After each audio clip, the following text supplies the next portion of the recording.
Eh bien, bonjour à tous. Heureux de nous retrouver encore autour de la parole du Seigneur. Nous vous prions de nous excuser pour le petit souci technique qu'il y a eu la semaine dernière, mais je pense que nous vous avez retrouvés en fin de journée. Et je vous propose, si vous n'aviez pas écouté ce message de la semaine dernière, d'y revenir, car celui que je vais partager avec vous ce dimanche matin en est la suite. Donc je vais juste faire un petit raccord entre les deux pour rappeler, nous étions dans le thème des crises de ce monde, toutes sortes de crises. Et puis nos crises intérieures, et c'est bien sûr le thème sur lequel je me suis arrêté, parce que nous n'avons aucun pouvoir, aucune action, aucune interaction sur les crises du monde que nous traversons, si ce n'est que d'être le plus bénissant possible. Mais nous vivons chacun pour notre vie personnelle toutes sortes de combats.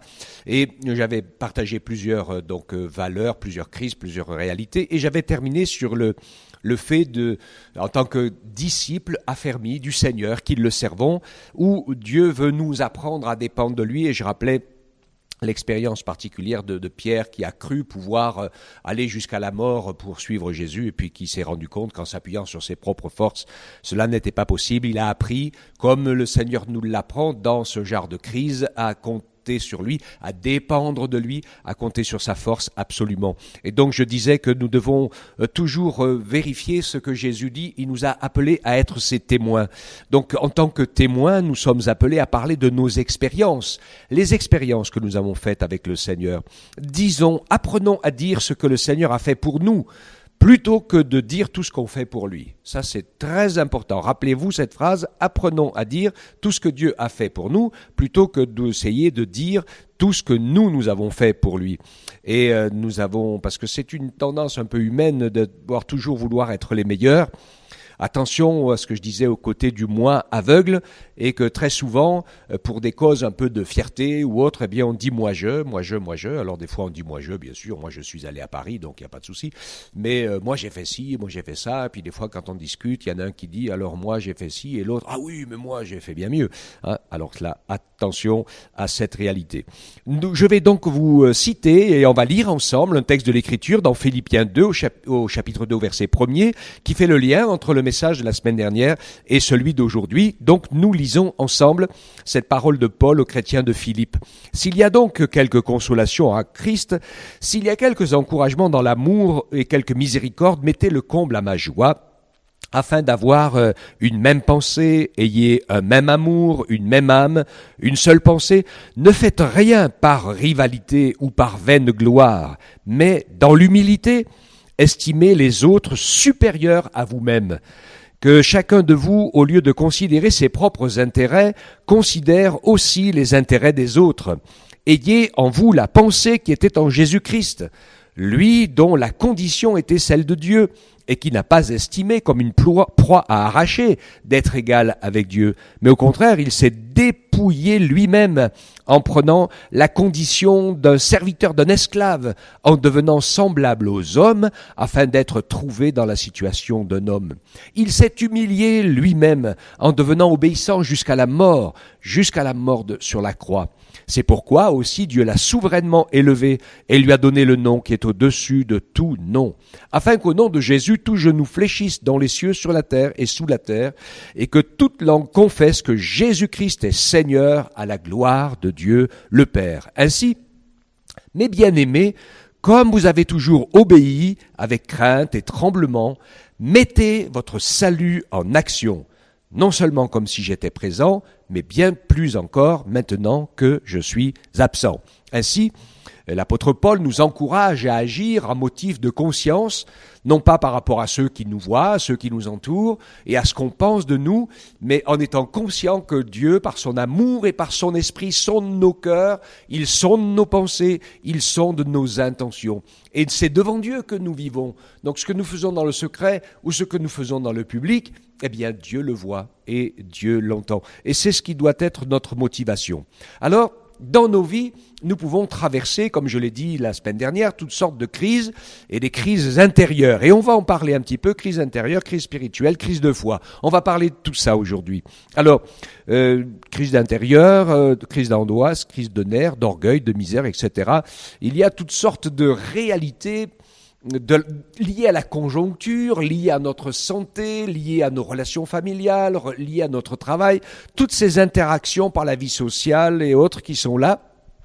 Et c'est très important pour nous de remettre chaque chose à sa place et de dire que toutes ces choses que je viens d'énumérer sont importantes et normales. Mais ce n'est pas le plus important et ce n'est pas la priorité. Tous ces éléments nous permettent de mettre en pratique la parole de Dieu. Ce qu'il faut, c'est que nous laissions à la parole de Dieu sa place. Quand je vous citais la semaine dernière cette parole de Jésus qui dit « L'homme ne vit pas de pain seulement », mais de toute parole qui sort de la bouche de Dieu. On a l'Ecclésiaste qui nous dit, alors je ne vais pas dire l'inverse de ça, mais qui nous montre l'autre côté de nos crises intérieures. Dans l'Ecclésiaste chapitre 1er, verset 2, il nous parle des réalités de la vie et il dit vanité des vanités, tout est vanité et poursuite du vent. Vous voyez ce que je veux dire? L'importance de cette parole de Jésus qui dit la terre, le ciel, tout disparaîtra, mais ma parole ne disparaîtra jamais. Et donc, c'est important pour nous de laisser la parole de Dieu travailler nos cœurs, nous construire, et que les circonstances de la vie, avec l'interaction de la parole de Dieu, nous permettent, tout simplement de construire des choses solides. Parce que les réalités de la vie, elles vont passer les unes les autres. Les conjonctures vont changer. Des fois, on est en bonne santé, des fois, on est malade, des fois, on est riche, des fois, on est pauvre, des fois, on est heureux, des fois, on est malheureux, des fois, on est tout seul, des fois, on est accompagné, etc. Donc, voilà, ça bouge tout le temps, ça varie tout le temps. Mais le Seigneur va nous permettre de nous affermir parce que si le sens de notre vie, si le sens de notre bonheur, si le sens de notre construction, ce sont tous ces éléments passagers terrestres, alors il y a de quoi désespérer. Parce que même si notre vie se passerait peut-être pas trop mal, de toute façon, notre corps, notre vie humaine, elle va se détériorer de jour en jour, on va vieillir, s'user, puis finir par mourir. Donc si c'est là-dessus qu'on construit, alors c'est la cata. Dieu veut vraiment nous encourager à découvrir où est notre bonheur. Et finalement, je vous disais que être heureux, c'est avec le verbe être que ça se conjugue et pas le verbe avoir. Et je vais aller plus loin aujourd'hui. En fait, le bonheur ne se trouve pas dans ce que je suis ou dans ce que je fais, mais il faut construire. Pour éviter des crises intérieures graves, il faut apprendre à construire notre bonheur dans ce que Jésus est et a fait pour moi. Vous voyez, c'est pas moi avec Jésus autour qui me bénit, c'est Jésus tel qu'il est avec ses paroles de vie et de grâce, ce qu'il a fait pour moi dans ma vie et ce qu'il fait autour de moi. Et en fait, la clé, j'aime beaucoup ce psaume 32, les 5 premiers versets, je vais vous les lire parce qu'ils sont super importants. C'est la clé et le sens du bonheur, de la construction, du pardon, de la grâce et de la miséricorde. Et David disait « Heureux l'homme, celui dont la transgression est pardonnée. Heureux celui dont le péché est couvert. Heureux l'homme à qui le Seigneur ne tient pas compte de sa faute et dans l'esprit duquel il n'y a pas de fraude. » Il nous parle ici de vivre en droiture, de vivre en lumière, de vivre en vérité, de ne pas essayer de se mentir, de se raconter des histoires, d'essayer de se faire meilleur ou plus beau que ce qu'on est en réalité. Il n'y a rien de pire pour se construire des crises intérieures que de se trouver en déphasage entre ce qu'on croit, ce qu'on pense et la réalité dans laquelle on vit. Parce que l'esprit de l'homme, il pète un câble quand notre réalité, notre identité, notre construction, elle reflète pas ce qu'on pense et ce qu'on dit. Et donc, le Seigneur nous encourage à vivre, comme je l'ai dit, dans cette vérité qui n'est pas de fraude dans notre cœur et dans l'esprit duquel il n'y a pas de tromperie. Tant que je gardais le silence, disait David, mes os se consumaient, je gémissais sans cesse, jour et nuit, la main de Dieu s'apesantait sur moi. Ma vigueur n'était que sécheresse, comme celle de l'été, on a connu ça cet été, Et j'ai fait connaître à Dieu mon péché. Je n'ai pas caché ma faute. J'ai dit, je reconnaîtrai mes transgressions devant le Seigneur. Et toi, tu as pardonné ma faute, tu as pardonné mon péché. Ainsi que tous les fidèles te prient au temps convenable. Si de grandes eaux inonderaient tout, elles ne t'atteindraient pas.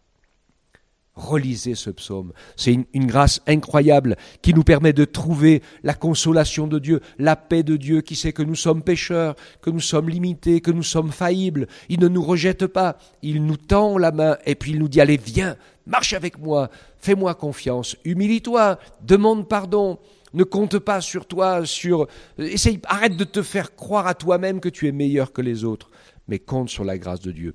Et ça, c'est quelque chose de formidable. Je voudrais vous donner un autre encouragement que j'ai trouvé dans la vie de David aussi. Vous avez remarqué que dans les psaumes, dans ce que David écrit ou chante à la gloire de Dieu, il remercie sans cesse Dieu pour son salut. Et j'ai médité là-dessus pendant de longs moments et je me suis rendu compte en fait que c'était pas la même idée que nous. Nous, aujourd'hui, chrétiens évangéliques, d'arriver à l'époque où nous sommes, quand on remercie Dieu pour notre salut, c'est parce qu'on sait qu'on est sauvé, que notre nom est inscrit dans le livre de vie et qu'on ira au ciel avec le Seigneur. Mais pour David, quand il remercie Dieu pour son salut, c'est toutes les expériences qu'il fait, toutes les batailles qu'il gagne, toutes les délivrances qu'il vit, tout ce qui se passe où il voit la main de Dieu le protéger, le garder, le mettre sur le trône, lui donner la sagesse, le discernement, le secourir quand il a péché, lui pardonner, lui faire grâce, le bénir. Et en fait, il vit quelque chose que je veux vous encourager à vivre. C'est important, bien sûr, d'avoir reçu la vie éternelle. En fait, nous l'avons reçu que si nous persévérons jusqu'à la fin. Donc, ce qui finalement est important pour étayer cette identité, eh bien, c'est de vivre le salut au présent. C'est ce que nous avons lu dans les lectures d'au-dessus. Mettez votre salut en action. Et ça, c'est vraiment essentiel. Et le roi David remerciait Dieu pour cela. Nous rappelons que le Seigneur nous donne la vie et il veut accompagner de son esprit notre vie pour nous rendre forts. Ainsi, le Père vient aux côtés de nous par l'action du Saint-Esprit pour nous visiter, nous communiquer sa sagesse, nous communiquer sa connaissance, nous communiquer son appel, nous communiquer son jugement. C'est un papa pour nous. Jésus, il est comme un frère, il est notre sauveur. Il est notre exemple, il est plein de compréhension, de compassion, il est notre avocat, celui qui nous défend. L'Esprit Saint, il est comme une mère pour nous, il nous console, il nous fait sentir que Jésus est là alors que nos yeux ne peuvent pas le voir. Nous sentons la douceur et l'amour de Dieu, il nous convainc dans la vérité, il nous soutient dans notre marche quand nous sommes contrariés, épuisés, écrasés. Il nous amène à la communion avec notre Père Céleste. Et puis aussi, il nous communique l'inspiration de la prophétie ou de la force de ce qui peut nous attendre demain et nous garder ainsi dans une foi vivante. Ainsi, le Seigneur veut nous encourager à grandir dans la foi. De pouvoir ainsi, et je vais parler maintenant en fait d'une crise de croissance avec l'exemple de David et de Goliath. Je lisais il n'y a pas très longtemps des statistiques qui montrait un peu l'hécatombe de la jeunesse au contact de l'Évangile. Sur 10 jeunes qui répondent oui à l'Évangile, il y en a 5 qui vont rapidement abandonner. Donc il en reste 5. Sur les 5 qui restent, il y en a 3 qui vont passer les 3 quarts de leur vie à ne jamais réussir à choisir entre le monde et l'Église. Un coup un pied dans le monde, un coup un pied dans l'Église, qui sont malheureux comme des pierres. Et puis dans la statistique, donc 2 sur 10 vont marcher à fond, vont servir le Seigneur et vont permettre au Père, au Fils et à l'Esprit de les conduire dans une vie nouvelle, de victoire en victoire au service du Seigneur. Car il n'y a pas de demi-mesure. Et la deuxième partie du message que je vais communiquer avec vous et qui est importante et tellement essentielle, c'est que nous puissions comprendre c'est pratiquement impossible d'avoir les bénédictions de Dieu quand on marche moitié avec Dieu et moitié avec le monde. Parce que on poursuit 2 chemins opposés à la fois. Alors, pour vous encourager, Jean écrivait dans sa première épître au chapitre 2 au verset 14, il donnait cet encouragement, il écrivait aux jeunes et aux enfants, il dit « Je vous écris mes enfants parce que vous connaissez le Père. Je vous ai écrit Père parce que vous connaissez celui qui est dès le commencement. Je vous ai écrit jeunes gens, écoutez bien les jeunes gens, parce que vous êtes forts, que la parole de Dieu demeure en vous et que vous avez vaincu le malin. » Premier item que je partage avec vous maintenant, c'est que vous êtes bien plus fort que ce que vous le croyez. Écoutez bien, parce que c'est important les mots que je vous dis. Vous êtes bien plus fort que vous ne le croyez. Mais vous êtes bien moins courageux que vous ne le pensez. Alors je vais vous expliquer la différence entre la force et le courage. Parce que la force, c'est Dieu qui nous la donne. Le courage, eh bien c'est notre mise en action. Comment on met en action ce que l'on vit. Il y a beaucoup de gens, ils sont juste, droits, heureux et forts dans leur tête. Mais jamais ça ne se traduit en aucun acte concret. Ils ne sont pas courageux. Pourtant, ils seraient forts. Mais s'ils devenaient courageux, ils seraient forts et courageux. Donc, et souvent, moi je suis désespéré. Je posais des questions. Les dernières réunions de jeunesse qu'on avait pu faire avant le confinement et tout ça, là, quand on discutait avec eux, et je dis, qu'est-ce que vous voulez faire dans la vie ? Alors, la plupart des gens, beaucoup de jeunes et d'ados, je suis impressionné, ils ne vivent rien. Ils ne font rien, à part de jouer aux vidéos, tuer le temps, laisser les parents tout faire, la télé tout faire, les profs tout faire, à votre place. Ou alors vous subissez sans force les drames familiaux, témoins, acteurs, victimes, etc. Mais je pose une question. Est-ce que tu veux être et devenir courageux ? Le vrai courage, c'est pas d'être le premier à faire les 400 coups ou à braver l'impossible. Ça, c'est quand on n'est pas trop malin qu'on se laisse entraîner là-dedans. Parce que quand les 400 coups, machin truc, t'as toujours des leaders derrière là qui te disent « Ouais, si tu dis que t'es fort, vas-y ». Et ils t'envoient au casse-pipe. C'est vraiment comme ça que le diable y fait. Il dit « Ah oui, tu crois que t'es fort et courageux, ben vas-y ». Eh ben je veux te dire, tu sais ce que tu ferais si t'étais fort à ce moment-là ou courageux, ben tu dirais « Adieu, ciao, je m'en vais et je vais pas faire les 400 coups avec vous ». Alors tu es courageux, alors je vais le voir. Et quand est-ce la dernière fois que tu as sorti les poubelles ? Quand est-ce la dernière fois que tu mets la table, que tu fais ton lit, ton ménage, que tu fais le ménage de la maison ? Quand est-ce la dernière fois que tu as fait quelque chose pour quelqu'un d'autre que pour toi-même ?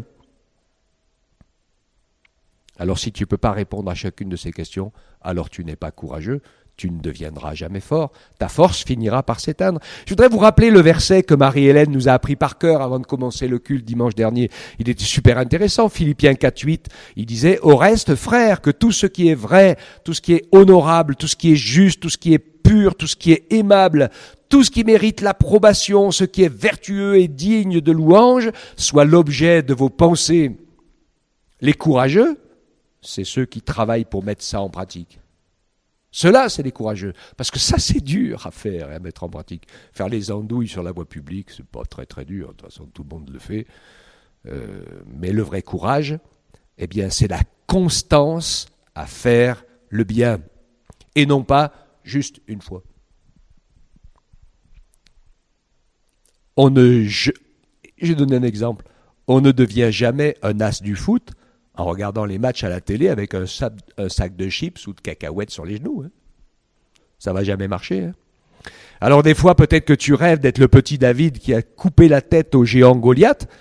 Mais pourquoi David, qui était en fin d'adolescence et en début de jeunesse, n'avait absolument pas peur du géant de Goliath ? Parce qu'il était entraîné à la guerre.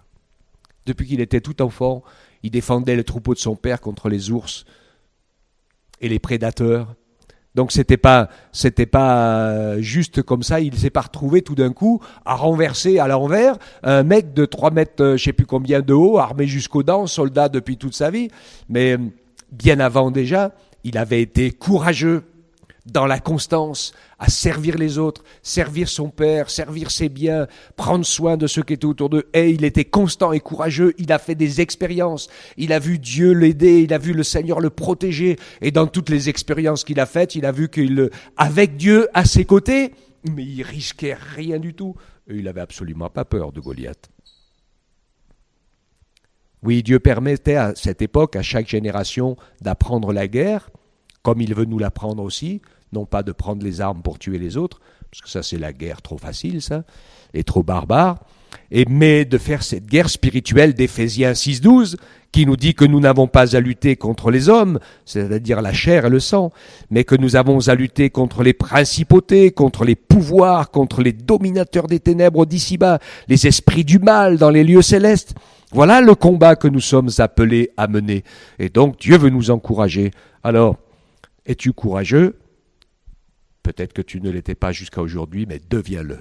Commence à t'occuper des choses qui vont permettre à Dieu, au travers de ton courage, parce que ça c'est la décision que tu vas prendre, et si tu décides de devenir courageux, que tu te lèves et que tu te mets au boulot, eh bien Dieu va t'apprendre à être fort, et il te rendra invincible. Ainsi, le Seigneur veut nous entraîner à le servir, à le suivre et à marcher avec lui. Nous allons continuer notre thème en voyant un petit peu l'état de la foi aujourd'hui. Donc ça, c'est encore notre thème qui est essentiel. Je vais le commencer, je pense que je le terminerai une prochaine fois, mais juste pour le commencer, dans le monde où on vit aujourd'hui, quand vous lisez la fin du livre de l'Apocalypse, il nous dit que les choses vont commencer à se séparer. C'est-à-dire que ceux qui sont dans la foi, dans la marche avec Dieu, dans le service pour le Seigneur, eh bien, ils vont prendre un chemin qui va s'éloigner de plus en plus des autres qui prennent un autre chemin, qui va dans les ténèbres, qui va dans le mal, qui va dans la moquerie, qui va dans l'abandon de la foi, de la moralité, etc., etc. Et donc, nous avons besoin d'être attentifs à ce qui va se passer. Alors, j'ai appelé une crise de foi. Vous savez, quand on a une crise de foi, c'est provoqué parce qu'on mange trop. On reçoit trop, notre corps, on le nourrit trop, et on n'a pas assez d'exercice.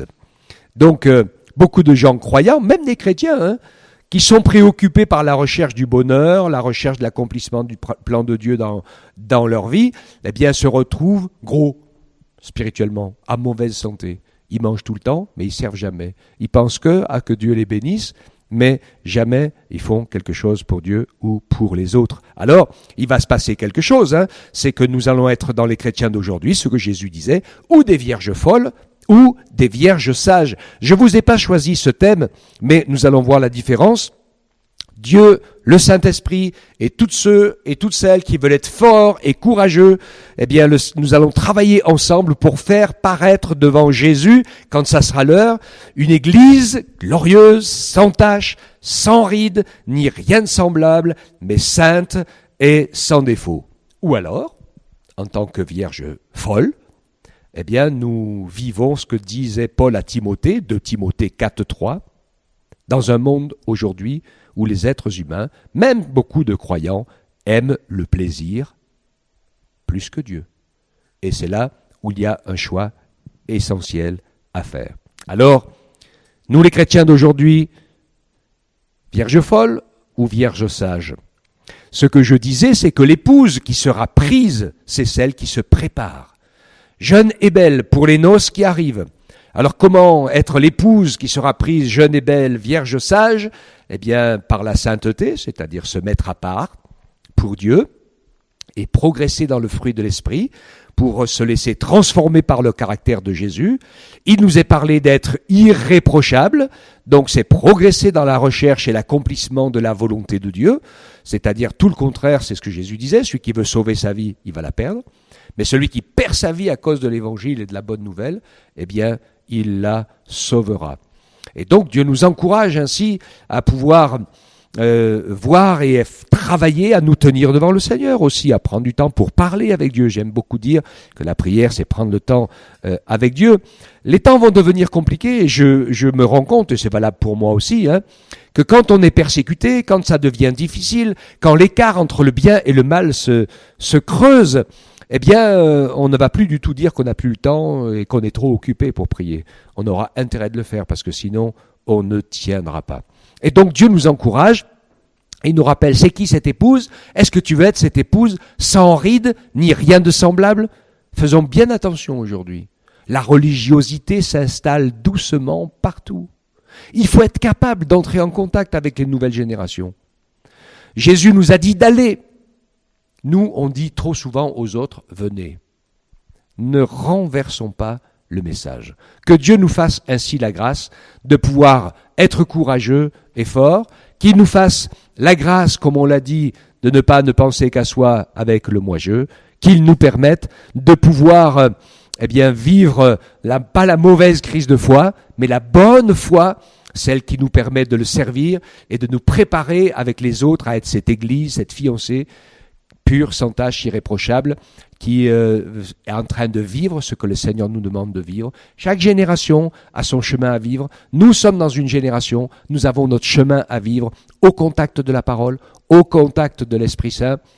Faisons attention, il y a des gens qui racontent beaucoup de choses aujourd'hui.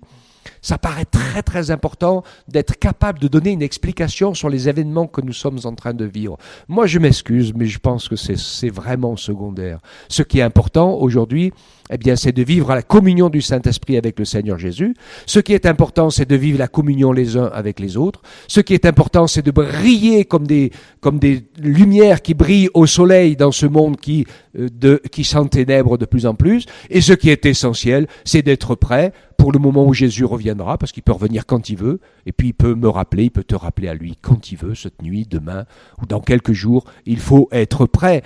Donc voilà, ne poursuivez pas des combats qui sont secondaires. Attachons-nous à l'essentiel et permettons ainsi au Saint-Esprit de nous faire sortir de nos petites crises et de de nous laisser reconstruire par la grâce de Dieu. Que le Seigneur vous bénisse, qu'il nous encourage, qu'il nous fortifie tous ensemble pour sa gloire et pour son honneur. Amen. Père, on te bénit. On te remercie parce que dans ta parole et par ton Esprit Saint, tu nous as donné tout ce qui contribue à la vie, à la piété et à la réussite de notre vie chrétienne. Aide-nous, Seigneur, à ne pas nous laisser emporter par l'orgueil, nos propres pensées, l'image que nous avons des autres, qui est souvent complètement déformée par notre éducation, par notre contrôle. Aide-nous à nous laisser bénir, transformer par ta parole. Aide-nous à nous préoccuper en premier de bénir les autres plutôt que de les juger, à nous préoccuper de l'essentiel pour que ton esprit, ta vie et ton amour transpirent de nos vies, Seigneur, qu'on ne nous voit pas nous, mais qu'on te voit toi au travers de nous. Glorifie ton nom dans la vie de l'Église fidèle, Père. Au nom de Jésus, c'est vraiment ma prière. Et que Dieu vous bénisse tous et vous fortifie dans une foi équilibrée, pour que les crises nous emmènent à la vie nouvelle que Dieu veut nous faire découvrir. Que Dieu vous bénisse tous et qu'il vous fasse grâce. Au nom de Jésus. Amen.